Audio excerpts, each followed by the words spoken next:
아멘.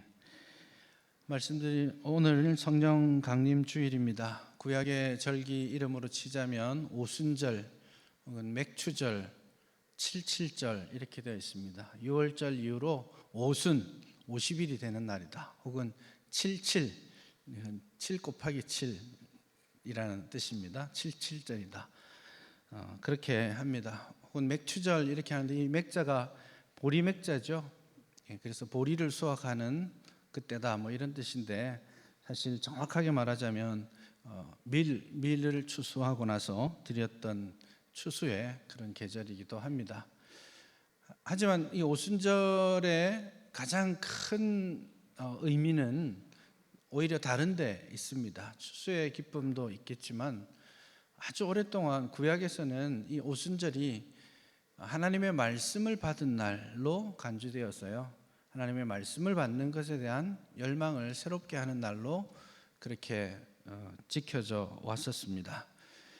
출애굽한 이후로 6주 만에 이스라엘 백성들이 시내산에 도착합니다. 그리고 며칠 동안 하나님 앞에 자신들을 성결케 하고, 또 모세가 또 시내산 꼭대기로 올라갔다가 내려왔다가 뭐 이러면서 10계명의 두 돌판을 받죠. 그 돌판을 받기 시작한 때가 바로 오순절입니다. 그래서 오순절 이렇게 하면 우리는 하나님께서 언약 백성들에게 당신의 말씀을 내려주신 날, 그래서 말씀을 새롭게 듣고 회복하는 그런 역사가 일어나는 날이면 더 좋겠습니다. 신약적으로는 우리가 구약의 절기를 구약적 맥락에서 지킬 필요는 없어졌습니다. 예수님께서 그 절기를 완성하셨기 때문이죠. 그래서 우리는 더 이상 구약적인 의미로 맥추절을 지키거나 혹은 유월절을 지키거나 그러지 않습니다.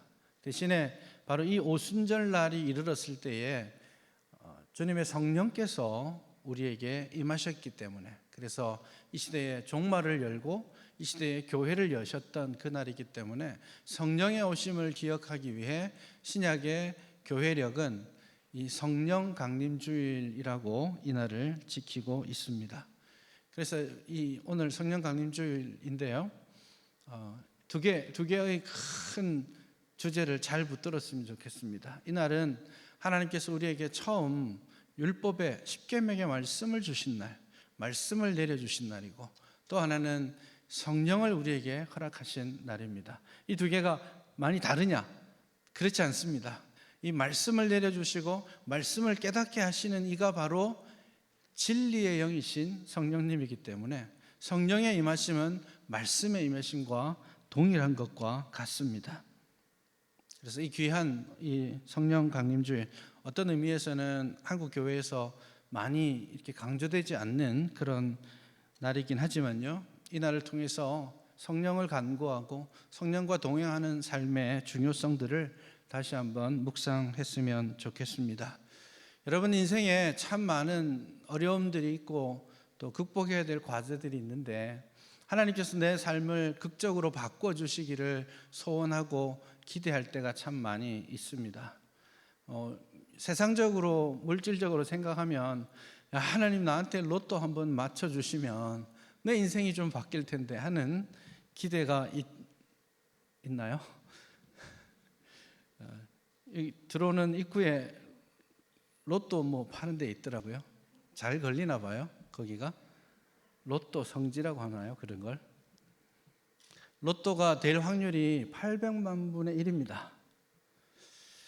여러분이 벼락을 맞을 확률이 60만 분의 1이죠. 그러니까 벼락 10번 맞아도 안 걸리는 게 확률적으로 로또입니다.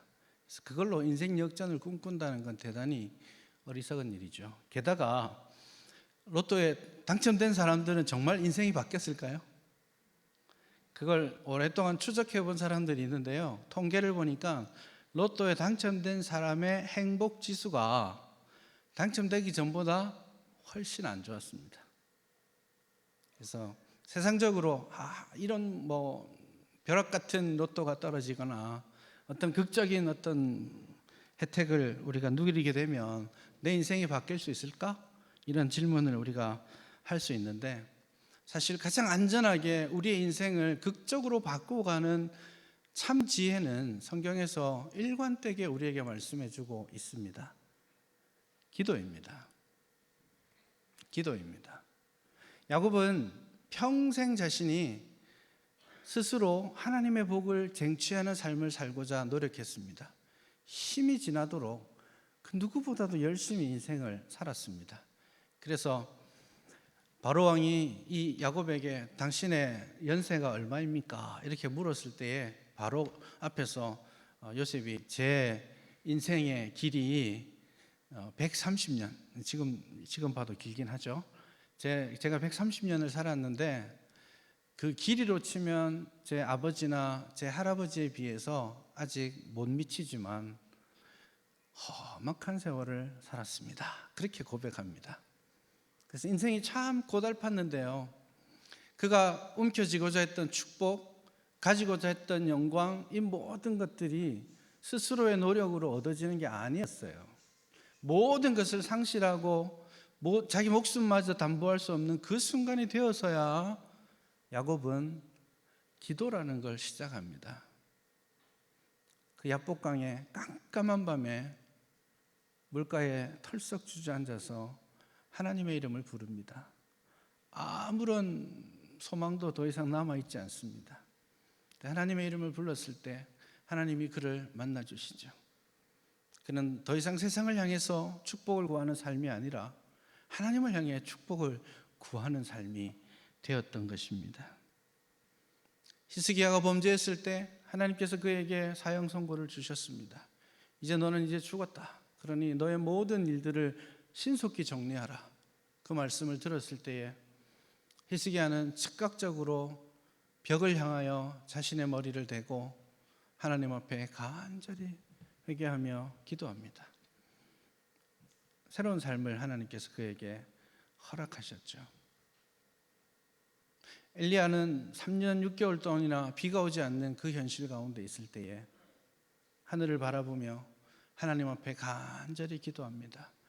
그의 두 무릎 사이로 머리가 들어가도록 거꾸러져서 간절히 기도합니다. 그랬을 때 하나님께서 그 기도를 들으시고 3년 6개월이나 비가 오지 않았던 그 이스라엘의 멸망 직전의 상황을 하나님께서 해결해 주셨습니다. 여러분, 우리의 인생에 변화된 삶을 원하신다면, 여러분이 지금 고민하고 갈등하고 고통하는 이 문제에서 해결받기를 원하신다면 우리는 마땅히 기도하는 일부터 시작해야 합니다. 여러분의 삶이 꽉 막혀 있다고 생각하십니까? 돌파구가 없다고 생각하십니까? 앞도 막혔고 뒤도 막혔다고 생각하십니까? 위를 보셔야죠. 하나님께는 언제나 열려 있습니다. 하나님께 가는 길은 언제나 열려 있죠. 그래서 우리는 기도함으로 우리의 삶의 변화를, 하나님이 원하시는 능력 있는 삶을 다시금 회복하고 살아갈 수 있게 되는 것이죠. 오늘 본문이 그렇게 기도에 대해서 강조하고 있습니다.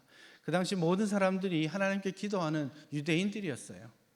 그래서 다들 각자 기도의 시간들을 가지고 기도하고 있었고, 각각의 선생님들은 자기들의 방식대로, 세례 요한은 세례 요한의 방식대로 기도를 제자들에게 가르쳐 왔었습니다. 하지만 예수님께서는 제자들에게 너 기도는 이렇게 해야 돼 라고 가르쳐 주시지 않았어요. 다만 주님은 기도하실 분이었죠. 세상에 누구보다도 기도하실 필요가 없는 분인 것 같아요. 비교하자면 그는 하나님의 아들이시잖아요. 그는 하나님의 본체시잖아요. 언제나 하나님과 연결되어 있으신 분입니다. 그러니 기도 안 해도 될 것 같은데 예수님은 항상 기도하셨습니다. 습관을 따라 기도하셨습니다. 새벽 오히려 미명에 기도하셨습니다. 밤늦게 기도하셨습니다. 중요한 일을 앞두고 밤새워 철야하며 기도하시고 제자들을 부르셨습니다. 그의 삶은 기도의 삶이었어요. 예수님이 안 보이니까 제자들이 예수님을 찾아냈습니다. 신기한 일이죠. 어디 가서 찾아냈겠습니까? 기도처에서 찾아내셨습니다. 예수님이 아침에 일어났는데 사람들이 막 찾아와서 예수님 좀 와주세요 이러는데 제자들이 예수님이 안 계시니까 당황하지 않고 예수님이 계신 곳을 찾아가서 기도하고 계시는 그곳에서 주님, 모든 사람들이 주님을 찾고 있습니다. 그렇게 말하지 않습니까? 여러분 안 보이면 어디에서 여러분을 찾을 수 있습니까? 어제 저녁에 제가 전화를 못 받았더니 아내가 어디선가 쓰러진 건 아닌가 그런 걱정을 했다고 하더라고요. 여러분 누군가가 여러분을 찾았는데 안 계시면 이분은 지금 어디 있을 거라고 추측이 되십니까? 여러분의 자녀가 지금 사라졌는데 어디 가면 여러분의 자녀를 만날 수 있습니까? PC방 가면 만날 수 있나요? 여러분의 남편, 여러분의 아내가 어딘가 가고 없는데 전화 안 받으면 교회 와서 기도처를 보면 그 남편이 그 아내가 있었으면 좋겠어요. 습관을 따라 기도하는 일들이 우리에게 계속 되었으면 좋겠습니다. 예수님께서 그렇게 기도하셨기에 제자들이 예수님께 예수님 우리에게도 기도를 가르쳐 주십시오 그렇게 말합니다. 그러자 예수님이 그래 그럼 내가 기도하는 법을 알려주지 하고 주신 것이 바로 주기도문입니다. 가끔 우리 성도님들이 난 기도하는 거 자신이 없어요, 뭘 기도해야 될지도 모르겠어요 하고 두려운 마음들을 이렇게 표현하시는 분들이 있으십니다.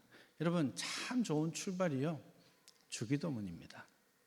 그래서 기도할 게 없다고 생각지 마시고 뭘 기도해야 될지 모르겠다 생각될 때는 그냥 천천히 주님께서 우리에게 가르쳐 주신 엑기스와도 같은 주기도문으로 기도를 시작하십시오. 하늘에 계신 우리 아버지, 한번 생각해 보십시오. 하늘에 계시다고? 우리라고? 아버지라고? 그것들을 하나하나 묵상하면서 기도하기 시작하면 정말 하나님께서 우리에게 원하시는 진정한 기도를 우리는 드릴 수 있게 될 것입니다. 다만 오늘 그 주기도문의 내용을 이야기하려고 하는 것이 아니고 4절까지 주기도문을 알려주시고 나서 5절에서 예수님께서 기도의 내용에 이어서 기도하는 사람의 자세, 내용 이런 것들을 좀 더 구체적으로 설명해 주고 계십니다. 여기에 소위 강청하는 기도의 내용이 들어 있습니다. 어느 날 밤에 한 집에 친구가 찾아왔습니다. 멀리서 찾아온 것 같아요. 근데 이 밤에 준비된 떡이 없습니다. 그래서 손님 대접이 참 중요한 시절이었기 때문에 옆집에 가서 옆집 친구에게 두드립니다. 떡 3덩이만 좀 빌려줘. 멀리서 손님이 왔는데 나 지금 가진 게 없어. 떡 3덩이만 빌려주면 내가 갚아줄게. 그렇게 이야기합니다. 그 친구는 이미 불 끄고 자고 있습니다. 아이들도 겨우 재워놨습니다. 그러니 마음으로는 친구의 부탁이긴 하지만 귀찮아요. 힘들어요. 잠의 리듬이 다 깨질 것 같아요. 아이들 깨면 또 어떻게 재워요? 그래서 친구에게 야 미안한데 내일 와. 지금 일어날 수가 없어. 이렇게 이야기합니다. 그런데 이 친구가 포기할 생각이 없습니다. 또 두드리죠. 그러니 속으로 생각합니다. 이 녀석 이거 안 주면 밤새 두드릴 판이네. 빨리 주고 치우자. 귀찮아. 친구 때문에 주는 게 아니라 내가 귀찮아서 빨리 이거 해결하고 잠들기 위해서 준다고 합니다. 그리고 나서 구하고 찾고 두드리라. 그렇게 주님이 우리에게 말씀하십니다. 이 흐름을 잘못 이해하면 우리가 어떤 기도의 제목을 가지고 하나님 앞에 구하고 또 찾고 또 두드리면 하나님이 귀찮아서라도 들어주실 거라는 생각을 하는 사람이 있습니다. 절대 그거 기도 아닙니다. 강청함으로써 하나님이 원하시지 않는 것을 우리가 얻어낼 그런 내용은 기도가 아닙니다. 그건 하나님을 대단히 악하게 만드는 것이죠. 대신에 하나님을 여기에서 본문에서 말하는 대로 하면 아버지라고 말씀하고 있습니다. 하나님은 귀찮아서 안 주시는 분이 아니라 아버지이시기 때문에 우리가 원하는 것보다 먼저 우리의 필요를 살피시고 우리에게 은혜를 베푸신다라는 사실을 기억하시길 바랍니다. 여러분 밤늦게 여러분의 자녀가 공부하다가 혹은 다른 데 일 보다가 늦게 들어왔어요. 밤 11시에 왔어요. 엄마가 제일 먼저 뭐 물어봅니까? 밥 먹었냐? 그 밤에. 거꾸로 된 거 아니에요? 그 밤에 들어왔을 때 엄마 나 배고파요 이러면 야, 이 밤에 뭘 먹어? 자, 이러겠습니까? 엄마는 밤 11시가 되든 12시가 되든 배고파 하면 그걸 챙겨내는 것이 부모의 마음이죠. 그것이 아버지의 마음이죠. 악한 재판관과 같은 하나님이 아니세요. 우리를 살피시고 우리와 친근히 하시고 우리의 필요를 먼저 공급하시기를 기뻐하시는 하나님이세요. 그러니까 강청하라고 말하는 것이 아니라 두려움 없이 친근감을 가지고 하나님을 대하라 라고 말하는 것입니다. 무슨 걱정이에요? 아버지인데. 무슨 격식이 필요합니까? 무슨 미사구가 필요합니까? 그냥 있는 그대로 하나님 앞에 나아가시면 되는 겁니다. 우리 아이가 어린 시절에 성장통이 있잖아요. 아이가 클 때 보면 이제 크느라고 무릎도 아프고 막 그럴 때가 있습니다. 그래서 한창 밤늦게 공부하느라 책상 머리에 앉아 있는데 아이가 방에서 부릅니다. 아빠, 아빠, 갑니다. 계급으로 쳐도 내가 부르면 지가 와야지 어디 누워가지고 절 불러요. 그러나 아빠니까 갑니다. 왜? 아빠 무릎. 무슨 뜻입니까? 딱히 좋은 말도 안 해요. 아빠 무릎 이러면 제가 무릎 아파? 주물러 줄까? 주물러 줍니다. 한 5분쯤 주무릅니다. 이제 자겠거니 생각하고 조용히 나갑니다. 애가 한마디 던집니다. 아빠 앉았어? 또 앉아서 주무릅니다. 그게 아빠와 자녀인 것이죠. 그만큼 친밀한 관계 아닙니까? 우리들이 주 안에서 형제 자매로서 만났잖아요. 목사와 성도로서 만나기도 했습니다. 사랑하고 존경하고 서로를 위해 기도하고 걱정해 주는 사이죠. 그렇다고 해서 여러분들이 저한테 와서 무릎 아픈데 무릎 좀 주물러 봐요, 이럴 사람 없어요. 여러분들이 제 방에 와가지고 냉장고 문을 탁 열고 음료수 하나 탁 끄집어 들고 나가는 분 아무도 없어요. 그러나 하나님은 그렇지 않잖아요. 무슨 걱정이 있습니까? 무슨 격식이 있습니까? 기도하는 일이 우리의 인생을 바꾸게 될 겁니다. 기도하는 일이 여러분의 마음의 갈등과 분노와 상처들을 덮어내게 될 것입니다. 기도하는 일이 여러분의 꽉 막힌 인생의 길에 참 지혜를 허락해 주실 것입니다.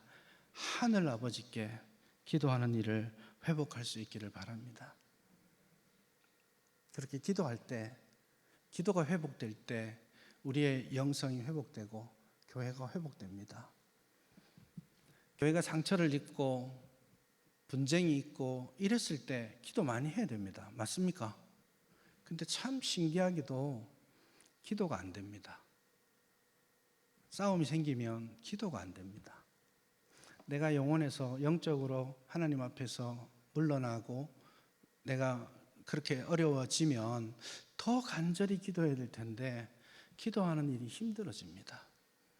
그래서 여러분, 기도를 회복하는 것이 중요한 첫 출발점인 것을 우리 함께 고백하고 또 노력할 수 있기를 바랍니다. 두드리라고, 구하라고, 찾으라고 말씀하셨습니다. 집중적으로, 간절히, 지속적으로 기도하라는 것입니다. 우리의 소원을 아시는 주님, 기도하지 않아도 우리의 마음의 소원을 아시고 내가 구하지 않아도 하나님께서는 우리의 필요를 채워주시는 분이십니다. 그러니 무엇을 기도할까 생각할 때에 여러분이 생각하는 그 기도의 제목들을 가지고 기도하려고 하지 마시고요, 주님이 기뻐하시는 기도의 내용들을 찾아서 하나님 앞에 기도하는 여러분 될 수 있기를 바랍니다. 지속적으로 간절히 기도하는 저와 여러분 되었으면 좋겠습니다.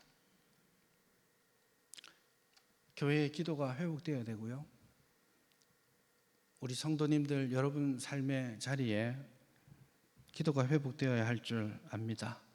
지속적으로, 간절히. 무릎으로 사는 그리스도인이라는 오래된 책이 있죠. 거기에 이런 내용이 적혀 있습니다. 왜 수많은 성도들이 좌절하는가? 왜 교회 봉사자들이 낙심하고 봉사하면서 낙심하는가? 왜 현대 교회가 열정을 잃었는가? 모든 문제의 근원은 기도의 결핍에 있다. 기도의 결핍에 있다. 기도를 성경은 우리의 호흡이라고 말하지 않습니까? 여러분, 우리 중에 누가 나 지금 숨 쉬어야지 결단하고 숨 쉬고 있습니까? 아무 생각하지 않아도. 지금도 여러분 제 이야기 들으면서 숨 쉬고 계셨잖아요. 고민하지 않았죠? 숨 쉬는 것을 의식하게 되면 그게 아픈 겁니다. 근데 기도를 호흡이라고 말하죠. 호흡하듯이 삶의 모든 순간에 주님을 인정하고 주님께 의뢰하고 주님과 교제하는, 주님을 가까이 하는 것이 우리의 기도이어야 하는 것이죠. 우리 중에 아무도 기도가 중요하지 않다라고 말하는 사람은 없을 겁니다. 우리 중에 아마 모든 사람이 언젠가 주여 주님 앞에 내가 기도의 용사가 되겠습니다라고 결단 안 해본 사람은 없을 겁니다. 여러분의 자리는 지금 어디에 있습니까? 여러분의 기도의 자리는 지금 어디에 있습니까?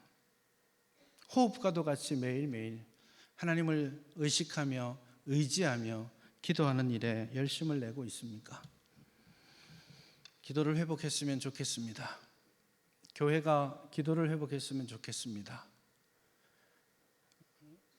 우리 위원회, 부서, 교육기관 모든 모임에 있어서, 교회가 모이는 모든 모임에 회의를 하기 전에, 행사를 하기 전에 함께 기도하는 전통이 다시 회복되었으면 좋겠습니다. 우리 예전에 그러지 않았습니까? 제가 기억하는 저의 첫 신앙생활의 모습은 그러했습니다. 중학교, 고등학교, 중고등부 다닐 때에도 주일날 중고등부 모임 하는 것 이상으로 토요일 저녁에 오래 기도했습니다. 둘러앉아가지고 그 어린 꼬맹이들이 나라를 위해 기도했고, 교회를 위해 기도했고, 친구들 손잡고 그 아이들을 위해서 기도했었습니다. 골방으로 들어가서 같이 기도하는 모임들이 있었습니다. 그것도 모자라서 우리 기도원 가가지고 그 어린 녀석들이 나무 뿌리 한번 뽑아보겠노라고 그 붙잡고 서 있었던 기억이 있습니다. 그렇게 기관들이 모이면, 교회의 연합회가 모이면, 위원회가 모이면 하나님 앞에 우리가 우리의 일이 아니라 하나님의 일을 감당할 수 있도록 기도하고 같이 손잡고 무릎 꿇고 회개하고 연습하지 않았습니까? 그런 기도가 우리 교회 안에 곳곳에서 좀 다시 회복되었으면 좋겠습니다. 하실 수 있죠? 네, 구역장님들, 위원장님들, 부서장님들, 기관장님들, 회의를 준비하기 전에 기도회를 먼저 준비하시길 바랍니다. 그렇게 같이 기도하고 같이 주님의 뜻을 이루어 갈 수 있기를 바랍니다. 그럴 때 하나님께서 일하시기 시작하실 겁니다. 내가 일하면 내가 일합니다. 내가 기도하면 하나님이 일하십니다. 내 일이 잘 되겠습니까? 하나님의 일이 잘 되겠습니까? 그러니 내가 일하려고 먼저 손들고 일어나서 전투하지 마시고 잠잠히 일하기 전에, 말하기 전에 기도하고 주님의 뜻을 구하고 주님이 일하시도록, 주님이 역사하시도록 우리가 겸손히 하나님 앞에 나아갈 수 있어야 하겠습니다. 건강한 교회, 기도 회복에서부터입니다. 여러분의 기도의 자리들을 좀 만들어 놓으세요. 우리 믿음의 선배님들, 제가 이 교회 왔을 때 우리 80, 90 넘으신 우리 권사님들 오며 가면 저에게 저기가 내가 기도하던 눈물 흘리던 마룻바닥이라고 저에게 말씀해 주셨습니다. 우리가 그런 자리들을 좀 더 마련해 갔으면 좋겠습니다. 그게 교회를 사랑하는 일이고, 그게 이 교회를 통해서 하나님이 역사하시는 무대를 우리가 만들어 가는 것입니다. 여러분의 말보다 기도를 먼저 앞세울 수 있기를 바랍니다. 여러분의 일보다 기도를 앞세울 수 있기를 바랍니다. 함께 기도하고 함께 주님을 의지함으로써 우리는 건강한 공동체, 주님이 기뻐하시는, 주님이 역사하시는, 우리가 일하는 그런 공동체가 아니라 주님이 일하시는 그런 공동체를 만들어가게 될 것입니다. 그 소망을 함께 꿈꾸면서 우리 기도의 자리를 회복할 수 있기를 주님의 이름으로 축복합니다. 이제 마지막 한 가지만 더 말씀드릴게요. 그럼 뭘 기도해야 될까요? 그렇게 모여서 혹은 간절히 내가 기도의 자리에서 여러분은 어떤 기도를 드리고 있습니까? 여러분의 대부분의 기도는 어떤 것인가요?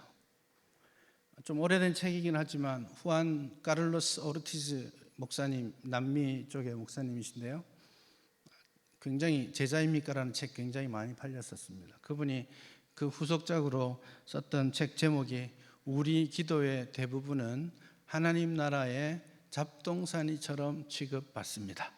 책 제목이 길기도 하죠. 우리 기도의 대부분은 하나님 나라에 가서 잡동사니처럼 취급받습니다.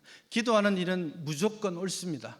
그것이 감사의 기도이든, 그것이 하나님을 향해서 분노하는 기도이든, 불평하는 기도이든, 모든 기도는 하나님 앞에 할 수 있습니다. 그러나 하나님이 기뻐하시는, 하나님이 하늘 문을 여시고 일하시는 기도는 다릅니다. 정해져 있습니다.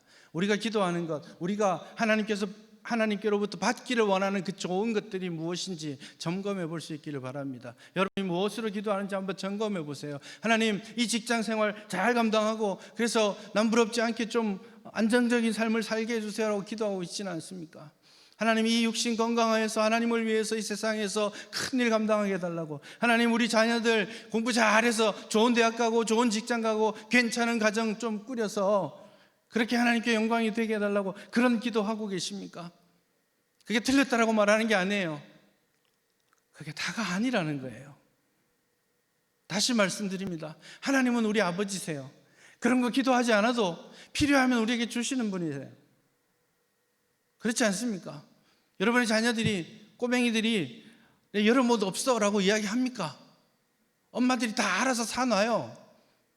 양말 떨어질까봐, 먹을 거 떨어질까봐 다 부지런히 쇼핑해서 사다 놓습니다. 그게 부모의 마음이에요. 하나님은 우리의 마음의 소원까지도 다 아시고 미리 우리의 길을 지도하시는 분이에요. 그러니 먹을 거 달라고, 돈 필요하다고 말하지 마시고 정말 우리가 구해야 될 것, 그 한 가지를 지속적으로 간절히 기도할 수 있기를 바랍니다. 그게 뭐냐? 성령입니다. 오늘 13절을 보시면 너희가 악할지라도 좋은 것을 자식에게 줄 줄 알거든 하물며 너희 하늘 아버지께서 구하는 자에게 무엇을요? 성령을 주시지 않겠느냐. 진짜 우리가 간절히 사모하고 기도해야 될 내용, 성령입니다.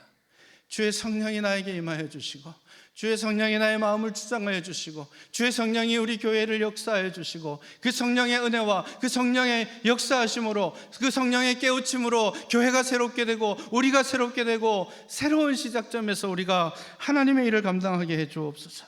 그것이 우리가 기도해야 되는 내용입니다. 하나님께서 우리에게 주시기를 원하는 가장 좋은 것,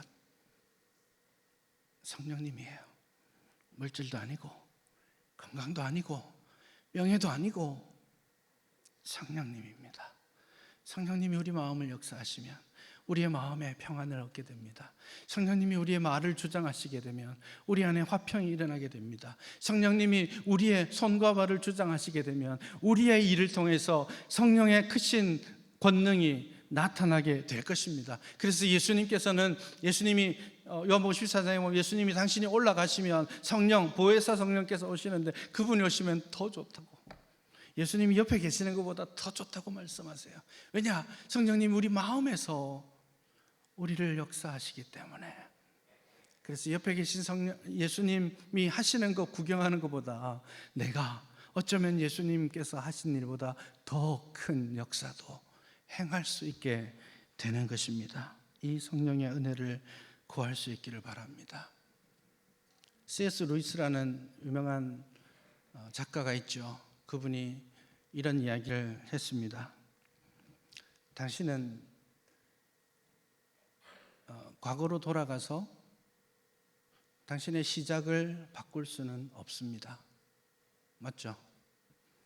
우리의 연약함, 우리의 넘어짐,